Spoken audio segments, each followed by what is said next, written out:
But that's what he said. I don't understand. That's just how it worked out.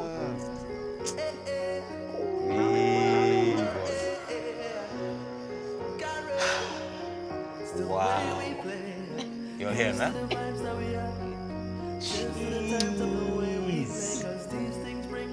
Drew, what's your best Carnival memory? My best Carnival memory is performing at a breakfast fete. Sun shining, people whining, water splashing, real energy, boy.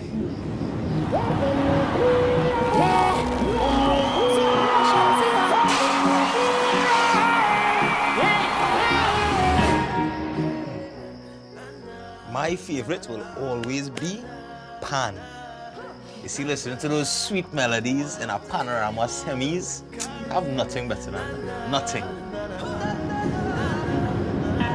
It's the way we play, it's the vibe we bring.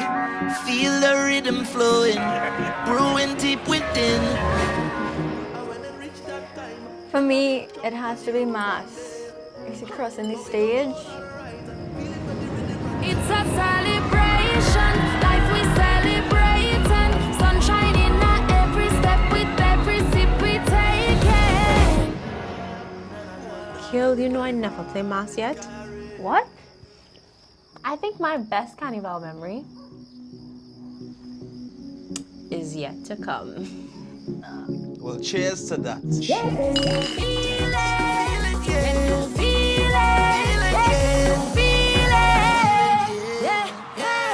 Carnival, it's the way we play.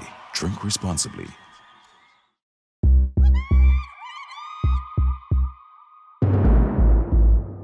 Lavway was and is the gateway to the future. Repeat after me.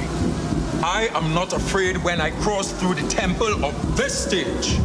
I am not afraid as I cross through the temple of this stage. So Lavway aired on Carnival Sunday in 2021. I can't remember the date, but I remember having the little last-minute edits because, of course, the timeline to create this production was almost zero. See I coming out hot to show people what I got, and they start with critical comment. Originally, before this was called Lavway, we used to refer to it as the Lost Tribe Show. And ever since Val conceptualized the Lost Tribe's first theme and what we were going to do, he's been speaking about making it into a stage production.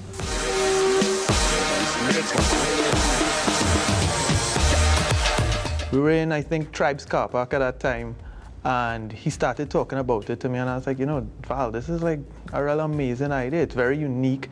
It's different to how we normally tell the story of our culture or portray our culture. What a gift it is to stare into a mirror and see only yourself staring back. Val came with you know, the parts of the body and kind of asked me to put in the muscles and the tendons and sew it together using poetry to give voice to the spirit of Carnival. She come in like wet season, like a next child.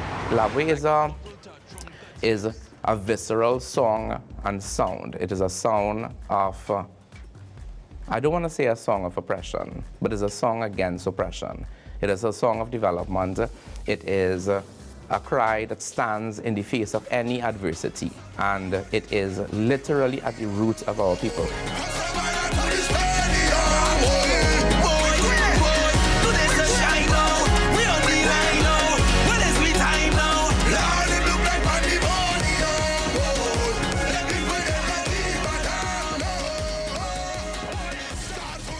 Making of Lavway, Val, take one. We're going to call it something else, right? What's that? Have we had to find a name for this thing? Not the Making of Lavway. Well, I had to put something. Okay. You should put the temporary name. COVID has presented us with a lot of time. So when we came to talking about what we would do for Carnival 2021 in the absence of a physical carnival, we began to speak about, okay, you know, we have this idea for the Lost Tribe Show. To be honest, what happened was we had so many ideas and so many meetings from March. When the onset of this whole pandemic came about, March, April, May, June, July, we had dozens and dozens and dozens of ideas. Nobody knew what time or when we would have been able to execute it, but the ideas were there, the planning was there for a couple of things. I sat with Val and Bridget in a meeting where Val mapped out, okay, these are the 10 things I want to do, this is what the costuming is going to look like. He had it very detailed. He put it up on his board. He had all these sketches, he had notes, you could picture everything. The original name, if you will, was the Lost Tribe Show, which sounds hilarious now. Then it turned into getting a call from Danielle, and she says, well, Val wants to make a movie. And I'm like, how we reach movie? How we reach there? We wanted to have a physical show. And then it turned into something else, and then it turned into a film. It was really Val's brainchild to bring it to that audience where, you know, the audience can't come to you, so you have to take it to them. It was a strange time. Picture it, 2020 into 2021, it was 2020 at the time, and the world is going through this thing that has recently been introduced as a pandemic, and the entertainment industry is in shambles, and it is the guavaest of all guava seasons ever. We have no money, nothing is happening, and you are just as confused as your corporate clients, you are just as confused as your masqueraders.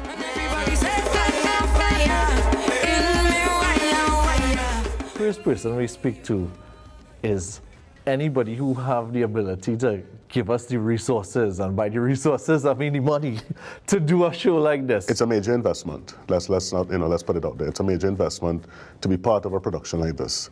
But there are two things that are very important. We have a very good relationship with Tribe. We've had one for many years, and we've always enjoyed that end product. We eventually spoke to Carib, and I remember having a conversation with Antron saying, well, Antron, we have this drive-through run, we have this movie, but it's going to be more like Broadway, and then we have this other plan. And he said, wait, Broadway? Movie? You're talking my language. Come, let's talk some more. I remember Antron saying, go back there, where's that one again? And I was like, what do you mean? And I literally went back to 2 slides back. He was like, no, the show thing. And then he said, tell me about it. And at the end of the meeting, like, in the very silent but strong way that Antron is, he literally was like, yeah, I think the one that we're interested in is the show, and develop it. And so Dean looks at me and he's like, do we have it developed? And I was like, yeah, it's in a book at home. Dean, Val are masters in their art. So meeting with us to show us this idea again, it just gave us that comfort that these guys are not just pitching pie in the sky. They're going to deliver. I was like, okay, this is not just filming a performance. This is a movie we're making. This is a film that we're going to do. But we're always up to the challenge. It sounded like an exciting thing. And for us who are a bit outside of the industry, sounded very doable. My name is Ryan Gibbons, and I was the director for LAVWAY. The person that brought the idea to me was Val, right? We recently completed another project together, and he's like, right, I really enjoyed our time working together on this project, and I have this idea. It's very early stages, and I want you to work on it. Like, how do you get a team that you speak to them about a major production that really should take an entire year to make, and you speak to them in November and December and be like, yo, let's do this thing in a month, and they say yes to it? Much of us weren't doing anything, and it was a chance for creatives to express ourselves at that point.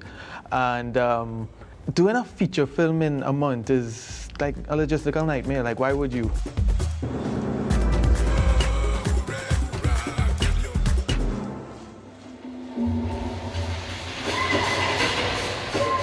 Everything came to light. All the lights turn on, the car park busy, your phone ringing off the hook, things happening, somebody can't get onto this one, you can't get onto that one. It was that carnival adrenaline that was there every year that was missing for a few weeks that just came back in one. It gave us just a sense of hope and fun, especially in a dead carnival season. Fortunately, because of COVID, people were fairly available at the time. The industry was quite quiet at the end of 2020 into 2021. So people were happy for the opportunity to do work, and they were willing to dedicate that time. My name is Dwayne Norberger. I'm one of the owners of Ultimate Events, and I was a talent wrangler for this project. I believe Carib called us on the 14th of January, and the show had to air on the 14th of February. Can we make a feature film in a month, or to be part of this opportunity where there's no carnival, where teams are available, people are hungry and ready to do it. And we decided, you know what, let's scale it down a bit and let's just do it.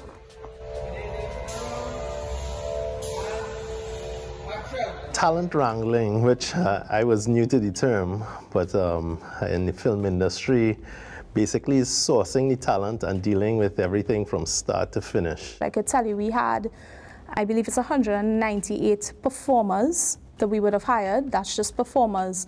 That doesn't get into all the camera crew, the production team, set designers, costume designers, and everybody else that was involved in the show.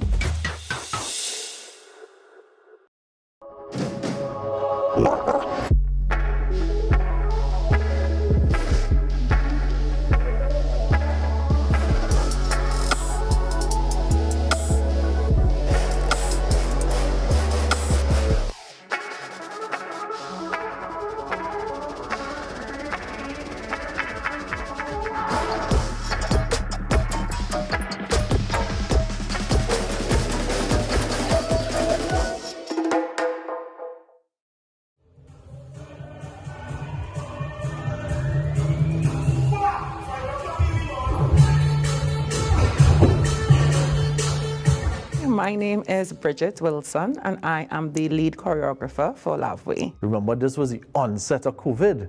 So we want to do this big production. You want to have all these big plans, but guess what? You can't have this amount of people here. You can't have that amount of people there.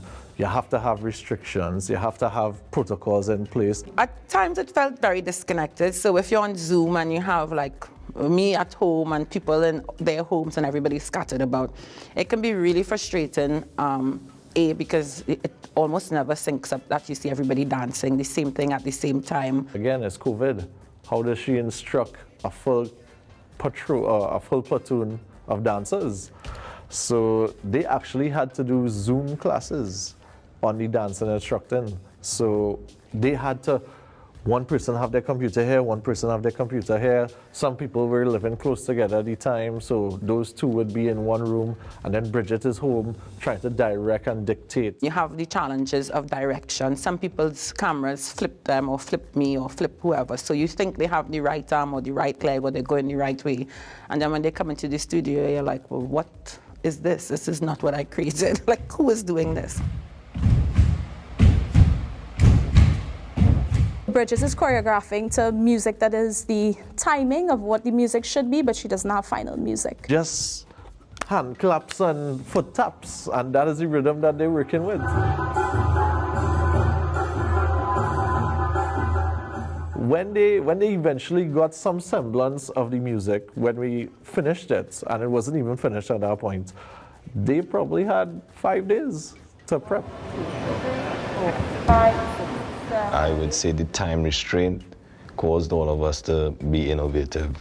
I am Lou Lyons, member of Freetown Collective, and on LAVWAY I did music supervision, score composition, song recording, and sound design.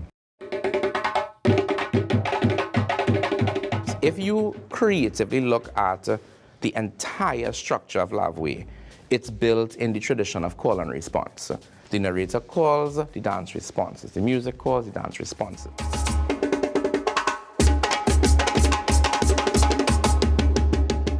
From the start, Val had this vision to use the African drums and how we wanted it done. And Lou tuned right in and hit the mark with it.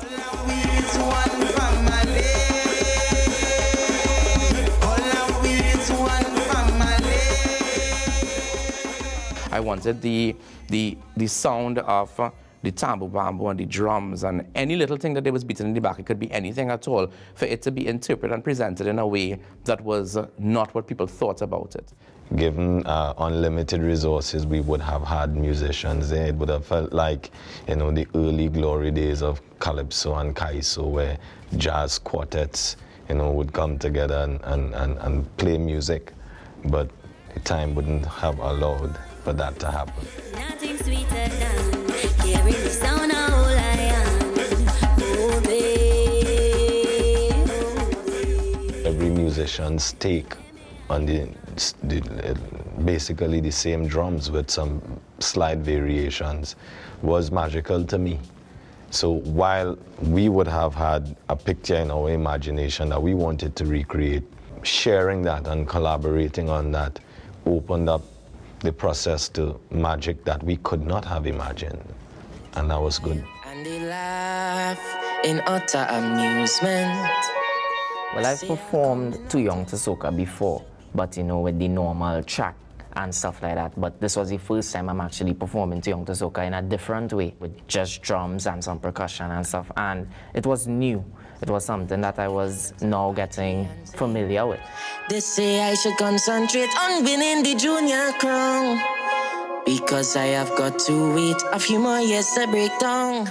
In terms of their styling and everything, I wanted to represent or to show, you know, Calypso from the inspiration Calypso days, that old Hollywood kind of, almost American kind of influence into that we hear when we listen to Kitchener and Sparrow and them from back in the day. I ended up wearing a gold outfit. It was a gold outfit. I think it had a bow tie as well. They say I'm a little boy, I'm too young to sing about people spreading joy, fete and party and sing. This was just much of a new experience to me, seeing me actually walking onto a film set and seeing all these cameras around and back, front, on top, everywhere.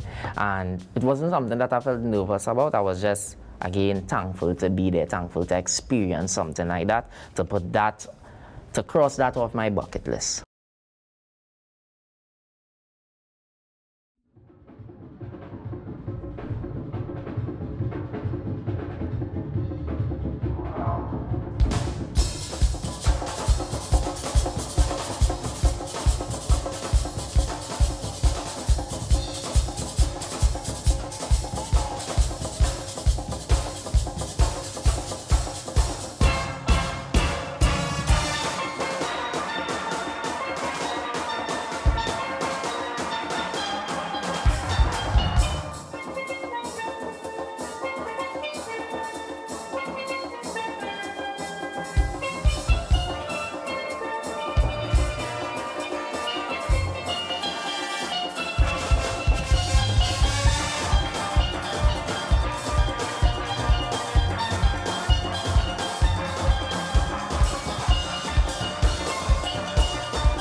My name is Muhammad Muwakil, and I was co-writer of the LAVWAY script with Valmiki Maharaj, and co-conspirator of all things in general. Or look at him. Yeah. Right. See, I was looking at the camera, I was looking at him. Yeah. My name is...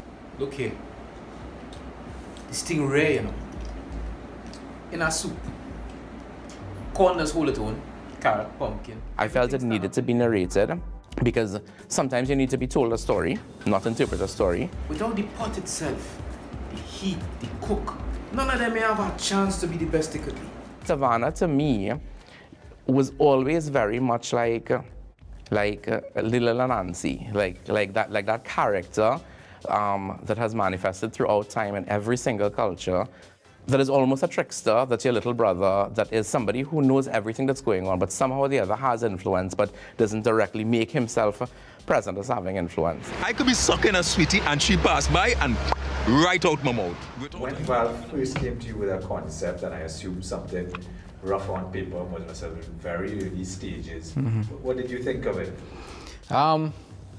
I feel like those of us who have the opportunity to push the culture forward, like who exist in kind of on the edges of the culture, supposed to do that. So when he came with the idea the first time, I was like, yeah, this is something that we're supposed to do. Me? I just a old fool who like coconut water. A little something for the weather, you know? Come to gather together like you do every year. Come closer. I have a story for you to hear. First of all, when they asked to cast the character, I said Nikolai immediately because I couldn't think of anybody else that I would see in that role. And Nikolai, you know, a lot of the times when Nikolai came on set, I actually picked him up on the way. And Nikolai is just in his zone and in his bubble, and he's practicing his lines, and he's in character, and he's like, you know, I'm not ignoring you, I'm in my mood right now. Now, every once in a while, a human will wake up the giant in them. Say, Bugsy or Beryl or Mavis or Minshell. Savannah's been around for a long time. I don't know where he came from. I may or may not have taken 2 drinks before I got on a plane at some point in time. And I came up with this idea. I rise above mountains. I am a giant. My name is Sine Reese. I am 8 years old. What I basically did is, I think I was supposed to realize about the Moku Jumbies and the Peregrinade, and realize they're not scary, they're just characters. Well, the first thing is that Sine is a fearless little girl. From the start, when she stepped on set, she was full of sass. She was talking to everybody. She wasn't shy. She loved the costume. She was into it, and she was in character from the start and ready to go. I believe they told me to be strong, to be brave, to look fierce, all those different things. The little girl represented 2 things. I think one, the innocence that I really do believe is at the center of Carnival. She represented, like many other points throughout the film, the silence amidst the storm. And most importantly to me, she represented the future. The funny thing about words is they mean something when they exist outside of you, right? And then when you collect them and put them in a certain order and you put them down and read them back to yourself, they mean another thing. And then hearing somebody else say it is a whole other revelation. So raise your glass to the living vibrations. We should indeed be honored that giants still choose to live among us. Let me just say, Muhammad Mawakil and Valmiki are 2 madmen. And given the chance, they will give you the best fantasy that they want to create, and it's up to you to figure it out. We chose Center Excellence because the crazy ideas in Val's head, nowhere else would have held that, you know. We needed a space big enough to hold his dreams, right? They were big dreams. When you go through what we have been through over the past 2 years, and especially at that discovery phase at the beginning, like I was talking about, it's like nothing you've ever been through in your life before, you know? And how do I communicate with a masquerader base and a patron base and family and friends who for all our lives we have been inviting you to our carnival? And this is the first time that I taken it, I chuck it in your little phone, I hand it to you there and say, hey, watch that and feel something. I would say it was a baptism by fire. We had no idea what we were getting into. We had an idea of doing productions. We do a lot of things covering live shows and different stuff, but we've never done something that requires this amount of pre-production. With that scale of the project, with the short timeline, and with COVID, I just wanted to cook. I just wanted to be the caterer. Let me be the one person giving everybody food, and that's it.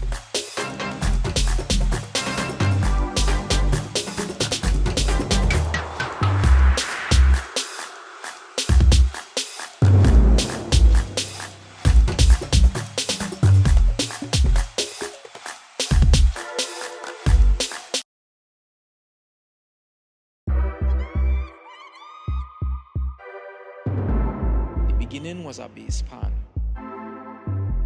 rumbling low and slow.